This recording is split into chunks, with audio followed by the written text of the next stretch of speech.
दुनिया का दूसरा सबसे बड़ा internet user market 658 million online active internet user जो बढ़कर 2025 तक 908 मिलियन तक पहुंच जाएंगे। अपने पोटेंशियल को मोनेटाइज करके जितने फॉरेन कंट्रीज पैसे को छापती है उतना शायद ही भारत अपने पोटेंशियल को मोनेटाइज करके पैसा छापता होगा। फेसबुक, ट्विटर, लिंक्डइन, गूगल ये ऐसे कंपनीज है जो भारत में लाखों रुपया छापती है, लेकिन शायद ही भारत का कोई ऐसा कंपनी है जो इन कंपनीज की तरह लाखों रुपया छापती होगी, स्पेशली हमारा जो ऑनलाइन डाटा है उसे मोनेटाइज करके। तो शुरू करते हैं आज की इस वीडियो को। मैं हूं अमित और आज की इस वीडियो में हम बात करने वाले हैं डाटा लोकलाइजेशन के बारे में। इससे किस तरह से आने वाले दिनों में भारत के लोगों को काफ़ी ज़्यादा बेनिफिट मिलने वाला है और किस तरह से आने वाले दिनों में एमएसएमईज और दूसरे बड़े बड़े कंपनीज को फ़ायदा मिलने वाला है। डाटा लोकलाइजेशन इसके बारे में सिर्फ भारत में ही डिस्कशन नहीं चलता है, इसके अलावा दूसरे जो बड़े बड़े कंट्रीज हैं वहाँ पे भी आपको डाटा लोकलाइजेशन के तहत आपको कई रूल्स एंड रेगुलेशंस देखने को मिलेंगे और कई ऐसे भारत जैसे कंट्रीज है जहाँ पे इसके रिलेटेड अभी फ़िलहाल डिस्कशन चल रहा है और आने वाले दिनों में इसके रिलेटेड भारत में और आपको दुनिया के अलग अलग जिस कंट्रीज़ में ये बिल नहीं आया वहाँ पे भी आपको कई तरह के नए नए बिल्स डाटा लोकलाइजेशन के तहत में देखने को मिलेगा। अगर यहाँ पे मैं आपको सिर्फ फेसबुक का एग्जांपल देता हूँ तो फेसबुक का आपको 18 data centres United state, Europe और सिंगापुर में ही देखने को मिलेगा और दूसरे अलग अलग कंट्रीज़ में भी आपको फेसबुक का डाटा सेंटर्स देखने को मिलेगा। और गूगल, अमेजन, फेसबुक ये लोग लाखों रुपया कमाते हैं सिर्फ एडवर्टाइजमेंट में। वैसे रिपोर्ट का ये दावा है कि 2021 में फेसबुक, गूगल और अमेजन ये ऐसे कंपनीज हैं जिन्होंने मिलकर 114.93 बिलियन डॉलर कमाया सिर्फ एडवर्टाइजमेंट से। और आपको तो पता ही है कि किस तरह से फेसबुक, अमेजन और गूगल एडवर्टाइजमेंट देते हैं। ये लोग हमारे डाटा को मॉनिटर करते हैं, ये लोग हमारे डाटा को एनालाइज करते हैं और फिर जाकर हमारे डाटा को मोनेटाइज करके एडवर्टाइजमेंट हमें देते हैं और फिर उन एडवर्टाइजमेंट के थ्रू इन्हें पैसा मिलता है। तो इस हमारा जो डाटा है उसे ये लोग एनालाइज करते हैं, हमारा जो डाटा है उसे ये लोग मोनेटाइज करते हैं और उसी मोनेटाइजेशन के तहत इनको पैसा मिलता है। और भारत के लोगों का डाटा आज भी मैक्सिमम फॉरेन कंट्रीज़ में भी स्टोर किया जाता है और क्योंकि फॉरेन कंट्रीज़ में हमारे डाटा को स्टोर किया जाता है इसी के कारण हमारा जो गवर्नमेंट है वो भी अच्छी तरह से मॉनिटर नहीं कर सकती है। हमारे जो सिक्योरिटी एजेंसीज है ये लोग भी अच्छी तरह से उसे मॉनिटर नहीं कर सकते और इसी के कारण ये जो कंपनीज है ये कंपनीज फ्रीली हमारे डाटा को मोनेटाइज करके पैसा लाखों रुपया छापती है हर साल। लेकिन कुछ सालों पहले हमारे गवर्नमेंट का भी आँख खुला और उन्होंने personal data protection bill as a draft parliament में पेश किया। लेकिन 2019 को इस पर्सनल डाटा प्रोटेक्शन बिल को पेश किया गया था पार्लियामेंट में, लेकिन तब से लेकर आज तक इसी बिल के ऊपर में डिस्कशन चल रहा है और कब तक ये बिल लॉ बनकर हमारे सामने आएगा इसका मैं आपको डेट नहीं दे सकता। आने वाले 3-4 साल के बाद ही आपको पर्सनल डाटा प्रोटेक्शन बिल देखने को मिलेगा जिसके तहत फॉरेन कंपनीज को और इंडियन कंपनीज को हमारे इंडियन लोगों का जो डाटा है उसे इंडिया में ही स्टोर करके रखना पड़ेगा। दुनिया के अलग अलग कोने में आपको डाटा लोकलाइजेशन के तहत रूल्स काफ़ी ज़्यादा देखने को मिलेगा। यहाँ पे अगर मैं चाइना का एग्जांपल देता हूँ तो चाइना में भी ऐसा एक रूल है जिसके तहत फॉरेन कंट्रीज़ के जो कंपनीज है उनको चाइना के लोकल कंपनी के साथ पार्टनरशिप करना पड़ता है और फिर जाकर उस कंपनी के साथ चाइना के लोगों का जितना भी डाटा है उसे स्टोर करके चाइना में ही रखना पड़ता है। और ये रूल है जितने भी फॉरेन कंपनीज है उन सभी को ये रूल को फॉलो करना पड़ता है। चाइना के जो कंपनीज है उनको भी ये रूल को फॉलो करना पड़ता है और उसके साथ साथ फॉरेन कंपनीज को भी इस रूल को फॉलो करना पड़ता है। तो इसके कारण चाइना का जो डाटा है वो चाइना में ही रहता है, लेकिन भारत में इस तरह का कोई भी स्ट्रॉन्ग रूल अभी तक नहीं आया और इसी के कारण कई ऐसे कंपनीज है जो हमारा जो डाटा है उसे आज भी विदेशों में स्टोर करके रखते हैं। और इसी के कारण 1 साल पहले गवर्नमेंट ऑफ इंडिया ने कई चाइनीज़ ऐप को बैन किया भारत में, क्योंकि ये लोग हमारा जो डाटा है उसे विदेशों में स्टोर करके रखते हैं और विदेशी हमारे डाटा का गलत इस्तेमाल कर सकती है।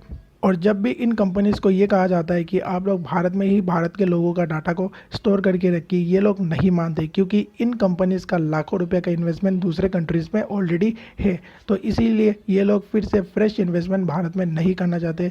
इनका पहले से इंफ्रास्ट्रक्चर दूसरे कंट्रीज़ में है तो ये लोग ये चाहते हैं कि ये लोग डायरेक्टली भारत के लोगों का जो डाटा है उसे दूसरे कंट्रीज़ में स्टोर करके रखें। ये पहला इनका मोटिव होता है। इसी के कारण ये लोग फट से भारत में आके इन्वेस्टमेंट नहीं करते हैं डाटा सेंटर्स के ऊपर में।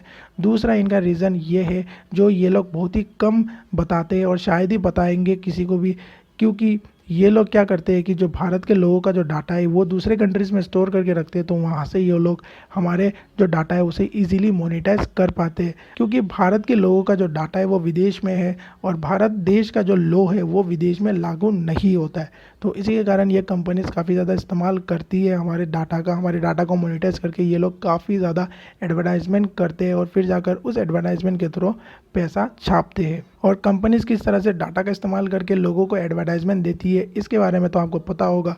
अगर आपको पता नहीं है तो मैं आपको ये रिकमेंड करता हूँ कि आप गूगल में सर्च कीजिए या फिर आप यूट्यूब में भी सर्च कर लीजिए। आपको हज़ारों वीडियोस या फिर हज़ारों आर्टिकल्स मिल जाएंगे इसके रिलेटेड, किस तरह से कंपनीज अपने ऑनलाइन यूजर्स का डाटा इस्तेमाल करके एडवर्टाइजमेंट देती है। स्पेशली अमेरिका के जो कंपनीज है वो लोग भारत में डाटा सेंटर्स में इन्वेस्टमेंट नहीं करना चाहती है। उनका ये इच्छा नहीं है कि वो लोग भारत के लोगों का डाटा भारत में ही स्टोर करके रखे। और अमेरिका का जो गवर्नमेंट है उन्होंने भी ये हिंट दिया कि अगर भारत इस तरह का कोई रूल लाता है जहाँ पे फॉरेन कंपनीज को ये मजबूर किया जाता है कि उनको भारत के लोगों का डाटा को भारत में ही स्टोर करके रखना पड़ेगा, तो इससे आने वाले दिनों में भारत और यूएस के बीच में ट्रेड बैरियर्स भी आ सकते हैं, बिजनेस में कुछ डिस्टर्बेंस भी हो सकते हैं। लेकिन इसके ऊपर में ज़्यादा कोई भी ध्यान नहीं देगा। और आपको पता है कि भारत अभी किस तरह से अमेरिका को हैंडल कर रहा है, तो मुझे ये नहीं लगता है कि यूएस कुछ भी कहे उससे हमें तो कोई मतलब नहीं पड़ेगा। भारत आने वाले दिनों में पर्सनल डाटा प्रोटेक्शन बिल को लाएगा और कंपनीज को भी ये मजबूर करेगा कि आपको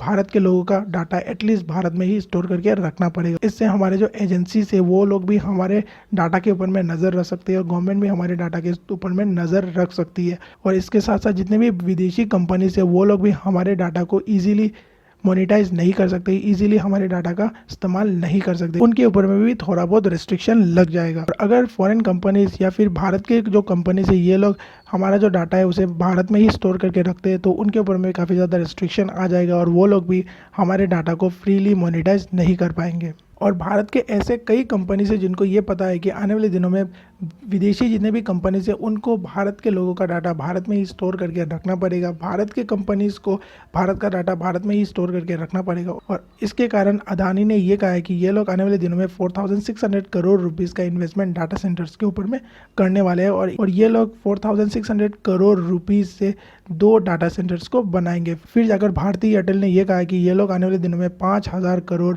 रुपीज़ इन्वेस्टमेंट करने वाले ताकि इनका पुराना जितना भी डाटा सेंटर्स है उसका जो कैपेसिटी है उसे बढ़ाए। रिलायंस इंडस्ट्री ने भी ये कहा है कि ये लोग नोएडा में आने वाले दिनों में 7000 करोड़ इन्वेस्टमेंट करने वाले हैं डाटा सेंटर्स में। यहाँ पे मैंने बस आपको 3 कंपनीज का ही एग्जांपल दिया। अगर आप गूगल करोगे तो आपको इनके जैसा कई कंपनीज मिल जाएंगे जो हज़ारों करोड़ इन्वेस्टमेंट कर रहे हैं डाटा सेंटर्स में और ये लोग डाटा सेंटर्स को बना रहे हैं ताकि जब भी इस तरह का कोई रूल आएगा, जब भी गवर्नमेंट कहेगी कि फॉरेन कंपनीज को भी डाटा को अच्छी तरह से भारत में ही स्टोर करके रखना पड़ेगा, तो वो लोग उन कंपनीज के साथ पार्टनरशिप करके उन कंपनीज का जो डाटा है वो लोग इन्हीं डाटा सेंटर्स में स्टोर करके रखेंगे। तो इससे आने वाले दिनों में इन कंपनीज को तो फ़ायदा मिलेगा। और अगर कोई भी विदेशी कंपनी भारत में अपना खुद का डाटा सेंटर भी बनाना चाहेगी तो उन कंपनीज को भी इक्विपमेंट्स तो लगेंगे। तो इससे कहीं ना कहीं जो हमारे एमएसएमईज है वो लोग इनसे काफ़ी ज़्यादा पैसा को छाप सकती है, काफ़ी ज़्यादा उनके ऑर्डर्स को पूरा करके पैसा कमा सकती है। और जब भारत में बड़े पैमाने से डाटा को स्टोर किया जाएगा तब भारत के जो एमएसएमईज है और भारत के जो कंपनीज है उनको काफ़ी ज़्यादा फ़ायदा इनसे होने वाला है। और इससे कहीं ना कहीं हमारी जो इकोनॉमी है उसमें काफ़ी ज़्यादा एडिशन होगा।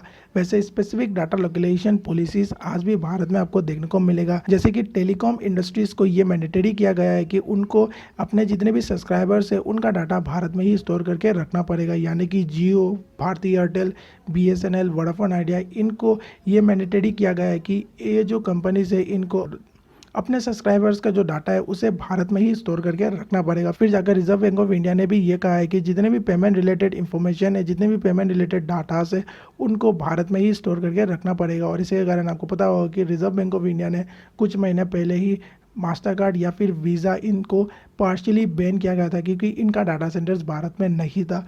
और अब जाकर शायद इन्होंने भी अपना डाटा सेंटर्स भारत में सेटअप किया या फिर इन कंपनीज़ ने यानी कि मास्टर कार्ड और वीज़ा ने शायद भारत के किसी कंपनीज़ के साथ पार्टनरशिप करके अपने पेमेंट रिलेटेड इन्फॉर्मेशंस को भारत में ही स्टोर करके रखा है। अगर आप गूगल करोगे तो आपको इसके रिलेटेड काफ़ी ज़्यादा इन्फॉर्मेशन मिलेगा। तो आपको स्पेसिफिक डाटा लोकलाइजेशन पॉलिसीज़ तो भारत में देखने को मिलेंगे, लेकिन आने वाले दिनों में government of India personal data protection bill के तहत इसे बहुत ही ज़्यादा स्ट्रॉन्ग करेगी इस पॉलिसीज़ को। और कंपनीज़ को भी ये कहेगी कि अगर आपको बिजनेस करना है भारत में, आपको भारत के लोगों का डाटा तो भारत में ही स्टोर करके रखना पड़ेगा। अब देखना ये होगा कि ये जो डाटा प्रोटेक्शन बिल है ये कब तक आता है और कब गवर्नमेंट ऑफ इंडिया ये कंपनीज को कहती है कि आपको भारत में अपना डाटा को स्टोर करके रखना पड़ेगा, स्पेशली भारत के लोगों का डाटा को स्टोर करके रखना पड़ेगा। वैसे अभी से ही कई कंपनीज ऐसे हैं जो भारत में अपना डाटा को स्टोर करके रखते हैं, जैसे कि बैटल ग्राउंड मोबाइल इंडिया ही हो गया। बैटल ग्राउंड मोबाइल इंडिया अपना इंडियन यूजर्स का जितना भी डाटा है उसे भारत में ही स्टोर करके रखता है। और इस तरह का आपको कई कंपनीज मिल जाएंगे जो भारत में अपना डाटा को स्टोर करके रखते हैं, लेकिन कई ऐसे कंपनीज है जो आज भी भारत में अपना डाटा को स्टोर करके नहीं रखते।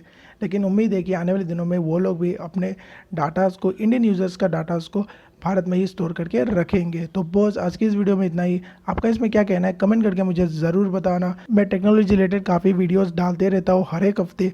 अगर आपको उन वीडियोस को देखना है तो आप ज्ञान एक्स्ट्रा प्लेलिस्ट में क्लिक करके उन वीडियोस को भी देख सकते हो। मिलते हैं किसी और एक वीडियो में।